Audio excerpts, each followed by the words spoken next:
Hi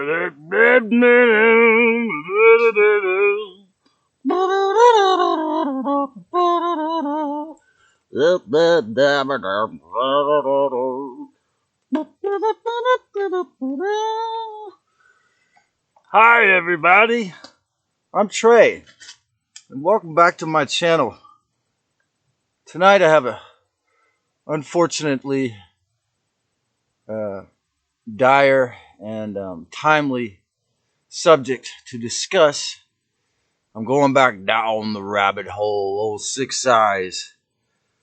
Tonight's topic is narcissistic personalities, learned helplessness, and how they empowered me.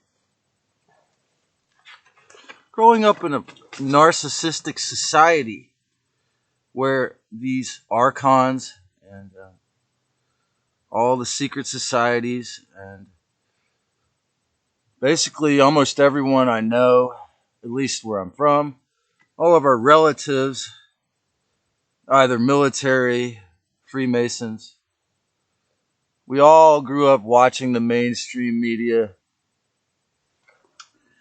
We all, or at least everyone I know, most everyone grew up, except for Jeff.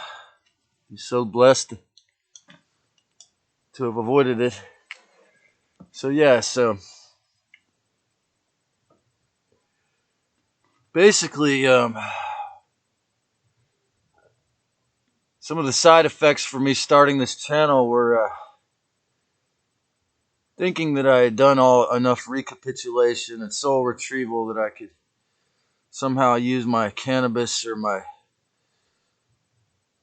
self-confidence from learning about healing my body with organic raw foods to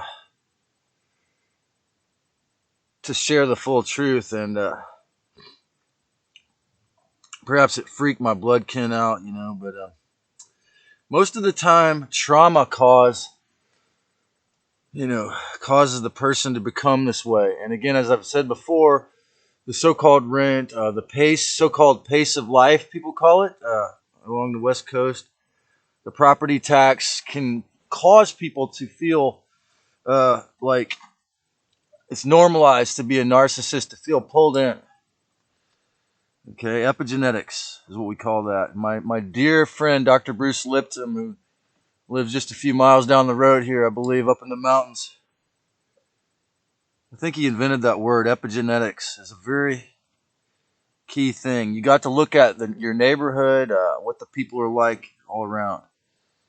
So, but again, these people often will be, if they're not fixed zodiac signs, then it's these,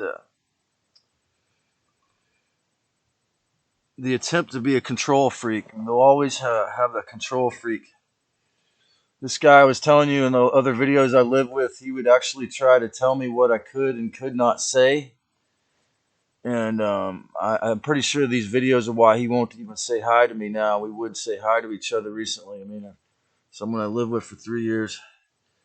Anyway, he was in the slammer for 2 of them for hustling cannabis to probably some questionable people. But he and his parents, as I've said, were all fixed zodiac. So when an individual has a fixed zodiac signs, it's like they're really stuck on it. It's really sad, man. You really wish you could help them, but their belief. I'm just saying that whether you adjust it for the ascension to the new zodiac or not, I'm just saying these certain constellations that are so-called fixed, the person can be really stuck, and it's really sad. You can't. Alcohol is a huge attractor to this personality type, but people can get re-traumatized. Like when the individual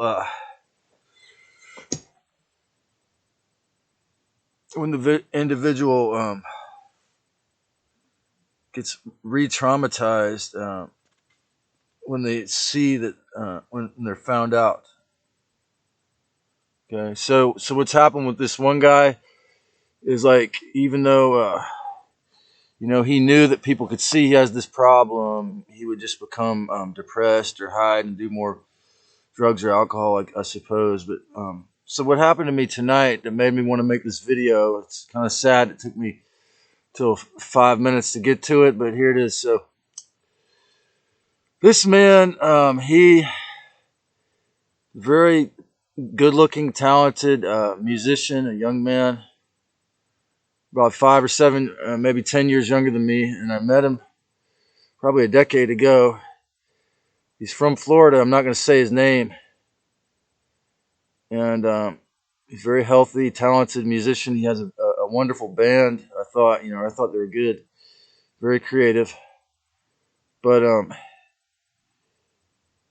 he's extremely narcissistic. And I remember at one point he told me his dad passed on, and it was several years after mine had, and so I had a lot of empathy. And so he's a really good-natured guy. So, I think it might be a really strong chance that he has the interdimensional narcissistic parasite, as I've mentioned in my other videos, that I believe that it can be considered an entity form because it's not really human. So, the one thing he did that was annoying, I mean, I could easily say it was my fault for being an addict, but I could see it either way. I don't know. I think he might be an Aries. So I was sitting in his car smoking weed, getting ready to go jam my melodica with the DJs in the nightclub, and I invited him to come rock, and and he has a very light tolerance for cannabis, and he smoked like 2 hits, and he was really high or whatever. So he actually got offended that I wanted to spend another 5 or 10 minutes in his vehicle smoking more weed because I had such a high tolerance. Okay.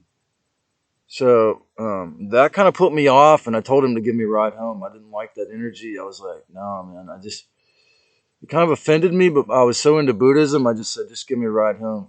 And so I'm not going to say his name, but what happened is I did something that was also kind of reckless and stupid, and also I think the Archons influenced me to do it. I completely forgot that this place where I got about 500 or 700, 1,000 sunbaths at least in the rocks of West Cliff was eroding for years, and these student geologists told me, "Oh, this is eroding back here."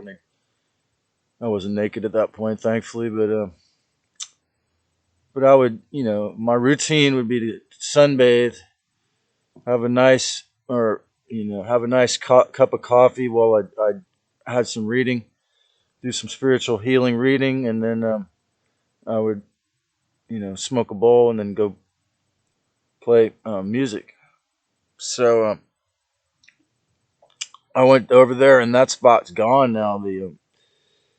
I don't know whether it was, I guess it was a storm, but it looked like it had been perfectly cut all the way to like they used some equipment to cut it in a straight line so it wouldn't erode into the I believe they were concerned that it was going to destroy people's multi-million-dollar houses, so they cut it into a straight line. But my sunbathing spot was long gone. So, and then I looked, and it was this guy. And I remember times when he brought a drum kit and his 3-piece band to the lighthouse, and it was great.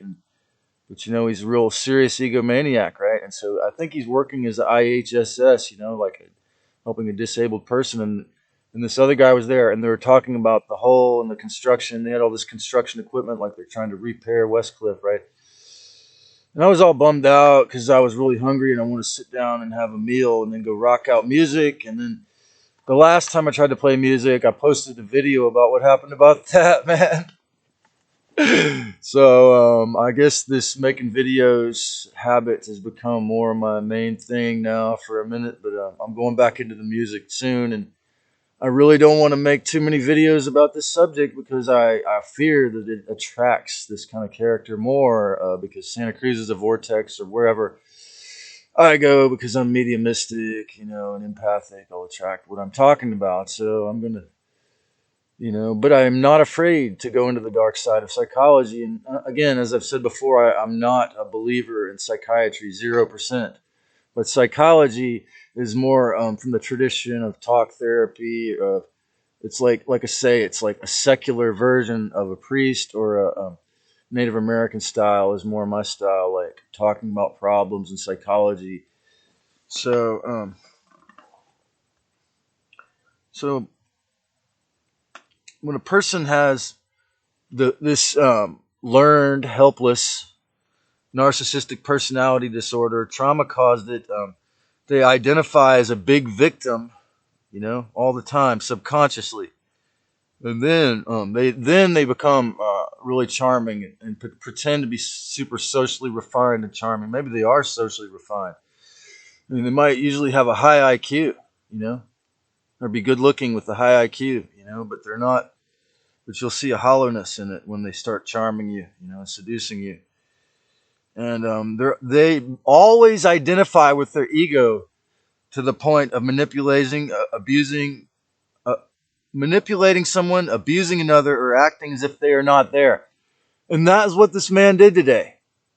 I was like, oh man, I must have had like 700 sunbaths there in that spot, and now it's gone. And he acted like I wasn't there. Okay? Completely inhuman, completely possessed. And to the point where I said to him, you know what? I think you took it. I think you took it. I think you took it. I'm sure you took it. And then I said the S word, I called it that, what it is. And I said, I think you took the inoculation. I told them, and you know what? They said nothing. And it's like, oh, are you a professional minimum wage worker? And even when I confront you, you know what? Don't be shocked if people that are your acquaintances that used to be cool just don't have any emotions when you talk to them, man. It's a sick problem. You're going to see more of. Okay, so yeah, every time you point this out to the people, though, like perhaps that triggered him more to try to be more professional. It just keeps getting worse, and basically, a narcissistic person, especially one that's got the learned helplessness, is like a sad, obedient clown. They're a sad, obedient clown because they use their high IQ for Satan or for evil, or for selfishness, or Luciferian, inverted. So, what's the answer to dealing with all this? If you or someone you love that you just find it impossible to get away from, okay, has this horrible tendency, well, you got to face what's the self and not the self, okay? The demon is not the self. The archon, the narcissistic person, is not the self. The origin of humanity, according to the book, The Law of One, which many mystics or many psychics that I study all bring that up, and it's service to others. Okay, the reptilian soul is service to self. Okay, service to self. So breathing deeply always helps. Remember, you are not a parasite. You are not a vampire. You do not like the loose energy. I would like to say this to every one of you out there who still suffers from acting like a narcissistic vamp and a learned helpless punk. You are not the vampire. Because if you still think you are, you will be, and then you'll suck them and you'll suck.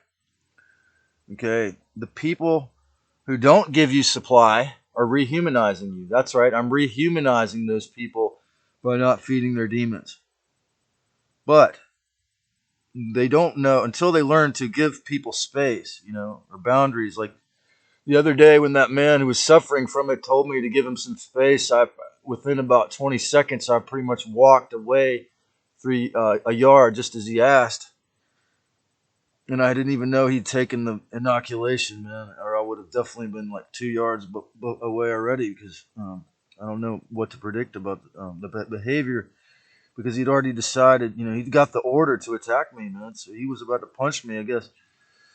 I have nothing against him or any of these other people, you understand? It's just what I have something against is the inhuman interdimensional forces that cause this behavior that are not really them, okay? And that's why I expose it. I respect the parts of them that are human. I do not respect the parts of people that are not human. It's impossible for me to do that. And that's what this ascension is about. In the fifth dimension, it is nothing to do with the archons. It has to do with oneness. God bless you and have a great night.